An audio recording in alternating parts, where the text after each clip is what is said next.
It is my distinct pleasure to introduce to you star, media mogul, television, radio. Come on now, Mr. Steve Harvey. Let me just tell you this. The person you see right now is not who I always was. I have been a work in progress for 57 years. I know you can't believe it.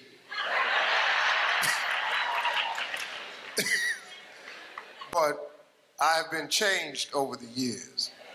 I'm going to try to share with you what I've learned in my lifetime.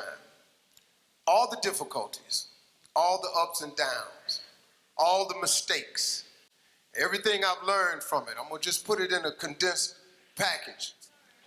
The most of what I learned was from my father, who had no education at all.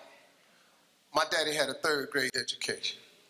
Smartest man I ever met in my life. I kid you not. If it wasn't for him, I'm not standing here today. So the trip I'm gonna take you on is to show you how I got to where I am. Through all the hardships, the failures, I was homeless. I lived in my car for 3 years, from age 30 to 33. Don't nobody know all of this. So the person you see on this end right now, it was a trip for me. It was a total and complete journey. 6th grade now, 1968, I'm 10. They sitting up there and people started standing up. Brenda wants to be a doctor. Larry wants to be a lawyer. So I stood up and I'm thinking to myself, now this is a gold star moment right here. Oh yeah, this is the day I've been waiting on. I'm gonna get recognized for the brilliant cat that I am. And it's no doubt in their mind now who the star student of this school is, because I done put something on my paper that was unbelievable. Because nobody had wrote on their paper, I want to be on TV. I get up in front of the class, she said, what did you write on your paper? This is big. I said, I want to be on TV. She said, why did you write that on your paper?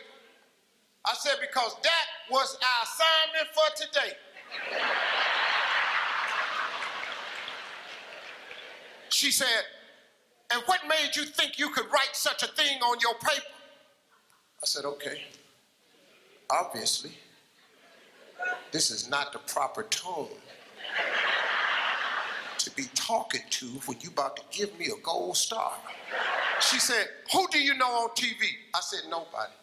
She said, anybody in this school ever been on TV? I said, no, ma'am. She said, anybody in your neighborhood ever been on TV? I said, no, ma'am. She said, well, what makes you think you can be on TV? And she crushed me. I said, I don't know, but that's what I want to do. She said, I'm going to call your house and I'm going to tell your mother that you're a smart aleck. So when I got home, she on the front porch. And she said, what did you do up at that school? I said, well, Mama, I just did what she asked me to do. She asked me what I wanted to be. I wrote, I want to be on TV. She said, why did you write that on the paper? I said, because Mama, that's what I want to be. She said, when your daddy get home, I'm going to tell him you've been up at the school being a smart aleck. So he comes home, he takes his bath, and he's reading the paper, and afterwards, he said, boy, come in here. He said, what is this your mama telling me you did up at the school? And she's standing there. Tell him what you did. And I said, I wrote on a piece of paper, I want to be on TV. He said, what you do that for? I said, because that's what the teacher asked us, Daddy, what we wanted to be. She said, and you being up there being smart, he gonna put a smart answer, he want to be on TV. My father looked at me and said, well, what's wrong with that? I said, okay. She was going, well, Slick, he gotta be more reasonable like the teacher said.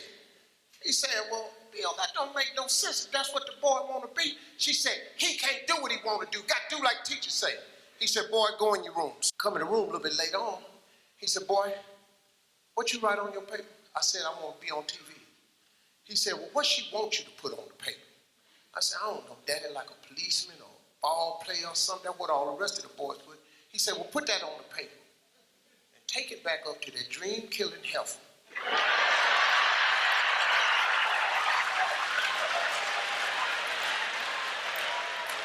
So he said, now take that paper and put it in your drawer.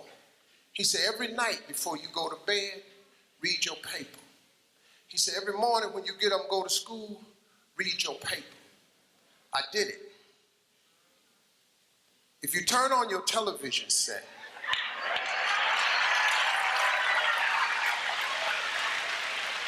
seven days a week, I'm on there somewhere, because that is a principle of success that all successful people know. If it is written, so shall it be. That's the deal. If you don't have what you want in life, just check yourself. Is it written anywhere? Have you wrote it down? Have you claimed it? Have you laid it into faith? Have you willed it into existence? Has it become a law? Did you write it down? If it ain't written down, what you want? Now that teacher that gave me that assignment, just, she passed recently. She was an older woman. I loved her though. Every year, I sent her a flat screen TV.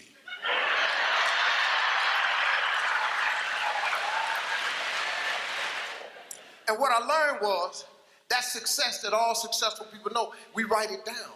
It's a vision board. You got to have vision boards, man. You ought to see what's on my laptop and my computer.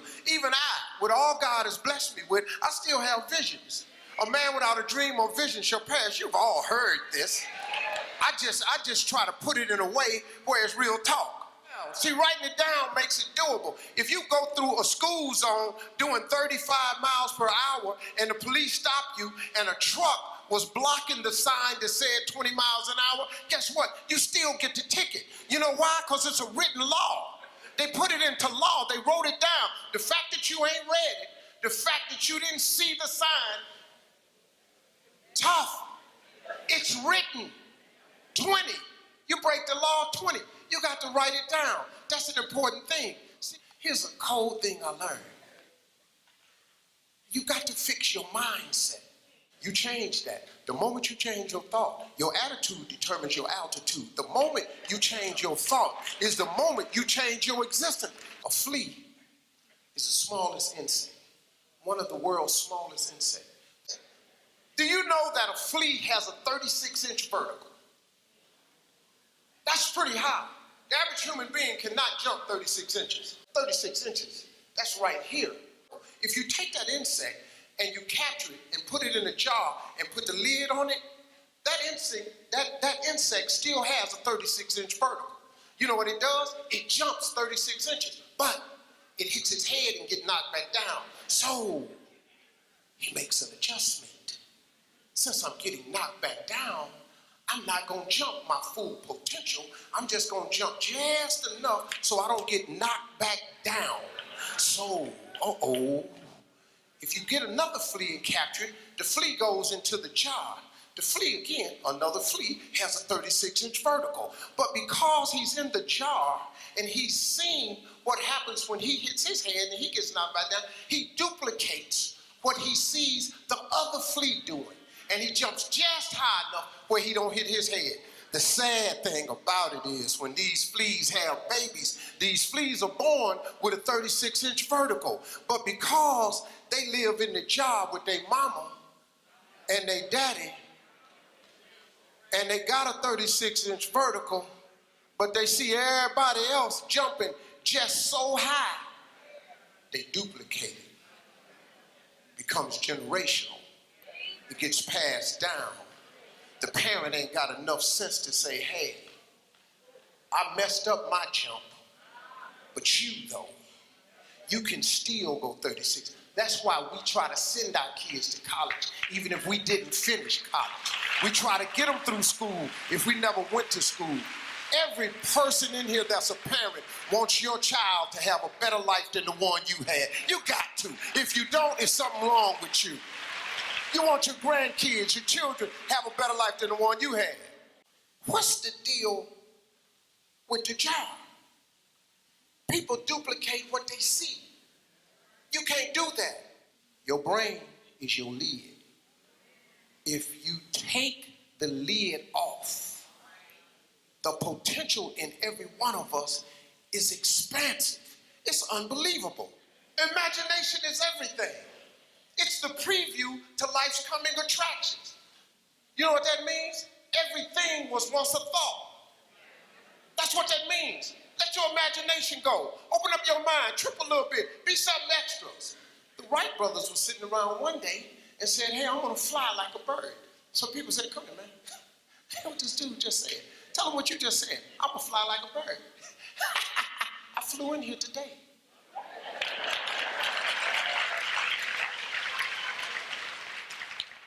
Folks, if imagination is everything, why not use yours? The possibilities in your life are endless, man. In order to be successful, you have to jump. It's the hard part. You got to jump. It's like you stand on the edge of a cliff. In order to be successful, you got to jump. Everybody in here, you got to jump. If you don't jump, you can't be successful. Problem is, when you jump, you don't know if the parachute is going to open. So fear freezes you. The fear of failure, you've all heard all this stuff. I just have a different way of putting it. The fear of failure is the number one cause of failure. It freezes you. But let me explain something to you. If you don't jump, here's the one thing that's guaranteed. When you jump, you don't know if your parachute will open. But here's a fact. If you don't jump, it ain't opening for sure. It don't open at all. There's no chance of you enjoying the ride. But now here's the deal when you jump. Listen to this. I'm gonna tell you this. It ain't gonna open right away. You hear me? The parachute, I promise you that. When you jump, it's not opening right away. Oh, you're gonna get cut up. Because the parachute is not going to open right away. But see, and your parachute is success. Success. When you experience success, it opens the parachute, and now that fall is now a ride. It's an incredible ride. Your view is different. You see people on parachutes in the air all the time. You see them on TMZ. You cut on TV shows and watch people live their life. Stop watching people live a life you could be living. Jump. Jump. You got to jump. What you waiting on? It's safe right here, but it ain't about nothing right here. Living is different from existing. If you want to live, you got to jump, man. Just jump out there. God got you, but you got to jump. You got no life standing on this cliff, looking over, looking at everybody fly by, soar through the air like birds. You got to jump, man. That's the cold part. You got to jump. If you ain't never jumped, you don't even know if your chute work. And quit talking about people. Look at you jump, getting tore up on them rocks. I knew it. He didn't jump out there far enough. I saw. Well, hell, jump out there far enough then. Show him how far to jump. You got to jump. You don't jump, you're going to sit there. Parachute on your back, safe. You good? You existing? I chose to jump. I jumped.